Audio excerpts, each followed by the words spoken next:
സോമൻ, ചുരുക്കത്തിൽ ഈ ഭരണ പ്രതിപക്ഷ തർക്കം കാരണം ഒന്നും സംഭവിച്ചില്ല ഇന്ന് നിയമസഭയിൽ. ഒട്ടേറെ വിഷയങ്ങൾ ഉണ്ടായിരുന്നു. സർക്കാരിനെ മുൾമുനയിൽ നിർത്തുന്ന ചോദ്യങ്ങൾ ഉന്നയിക്കാമായിരുന്നു, ചർച്ചകൾ നടത്താമായിരുന്നു. അപ്പോൾ ആരാണ് അവിടെ ഒളിച്ചോടിയത്? എന്നോടാണോ? ശ്രീ മഞ്ജുഷ, ഇത് കേരളത്തിന്റെ നിയമസഭയെ ഇന്ന് ഭരണപക്ഷവും പ്രതിപക്ഷവും ചേർന്ന് പരിഹാസ്യമാക്കി എന്നതാണ് ഇതിന്റെ ബാക്കി പത്രം. ഇതില് ഇവര് ഒരു മുന്നണിയിലെ ഘടകകക്ഷികളാണ്. ഇന്ത്യ മുന്നണിയിലെ രണ്ട് ഘടകകക്ഷികൾ ഇന്ന് പരിഹാസ്യമായിട്ടുള്ള പരാമർശങ്ങൾ കേരള നിയമസഭയിൽ നടത്തി കേരളത്തിന്റെ സംസ്കാരത്തെയും ജനാധിപത്യ രീതികളെയും വെല്ലുവിളിക്കുന്ന ഒരു സമീപനം ഇവർ സ്വീകരിച്ചുകൊണ്ട് മലയാളിയെ മണ്ടന്മാരാക്കുകയായിരുന്നു ഇവർ ചെയ്തത് എന്നാണ് എന്റെ അഭിപ്രായം. ഇതില് പ്രതിപക്ഷം ഒളിച്ചോടി പോകുന്നത്, ഭയന്നോടിപ്പോകുന്നതാണ് കേരളം ഇന്ന് നിയമസഭയിൽ കണ്ടത്. ഏറ്റവും മുതിർന്ന UDF ഒരു നേതാവ് ബഹുമാനായ ശ്രീ സണ്ണി ജോസഫിനെ കൊണ്ട് അടിയന്തര പ്രമേയം അവതരിപ്പിക്കുകയാണ്.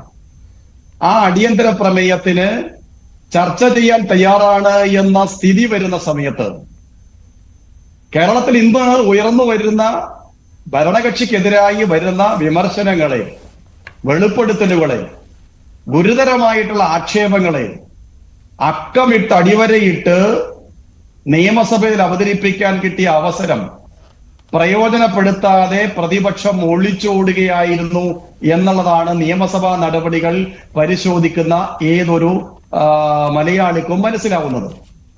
എന്താണ് ഇതിന് കാരണം? എന്താണ്?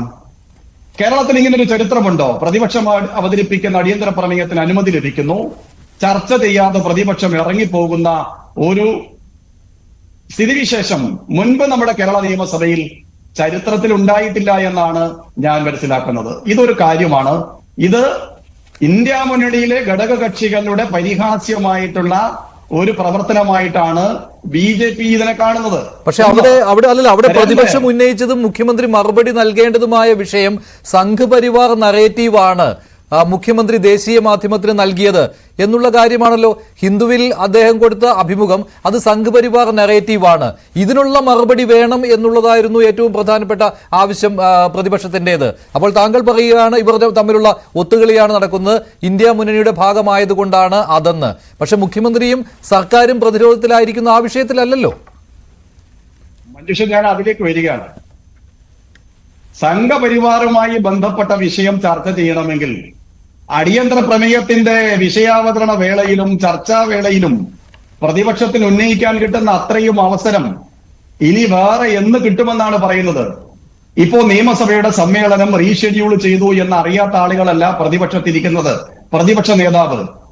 ഇത് മറ്റു ചില ലക്ഷ്യങ്ങൾ കൂടി ഉണ്ട് എന്നാണ് എന്റെ അഭിപ്രായം. നോക്കൂ നിങ്ങൾ, ഈ വിഷയം ചർച്ചയ്ക്ക് വന്നാൽ പ്രതിക്കൂട്ടിലാവുന്നത് ആരാണ്? ഐക്യ ജനാധിപത്യ മുന്നണിയിലെ രണ്ടാമത്തെ പ്രബല കക്ഷിയായിട്ടുള്ള മുസ്ലിം ലീഗിന്റെ MLA ഈ ചർച്ചയിലുണ്ടല്ലോ. ലീഗ് പ്രതിക്കൂട്ടിലാകുകയും ലീഗ് വിചാരണ ചെയ്യപ്പെടുകയും ചെയ്യും.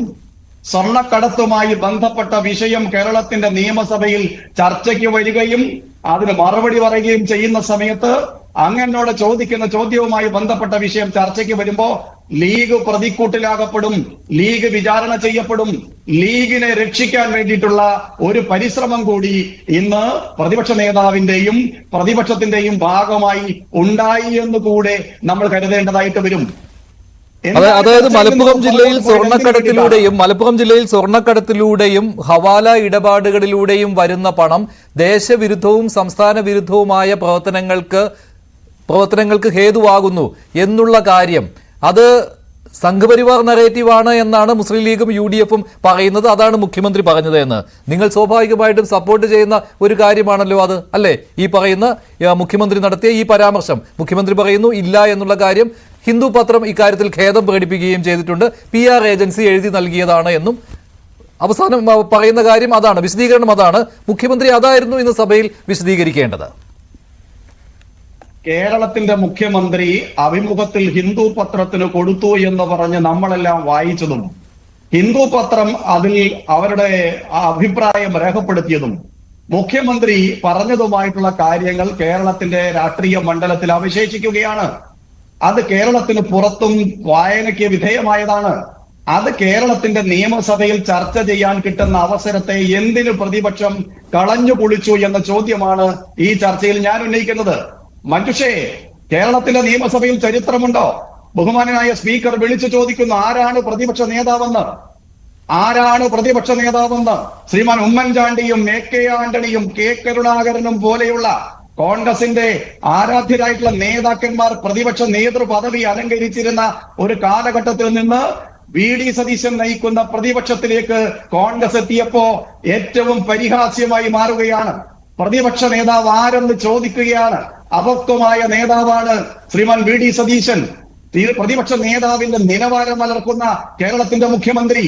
ഇത് നമ്മുടെ നാടിന്റെ ജനാധിപത്യ നിലവാര തകർച്ചയാണ്. കേരള നിയമസഭ അതിന് സാക്ഷ്യം വഹിക്കുകയാണ്.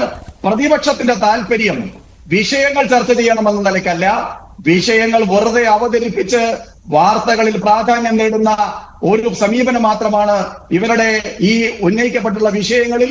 ഇവർക്ക് ആത്മാർത്ഥതയില്ല. ശരി, ശ്രീ സോമൻ, ശ്രീ എം.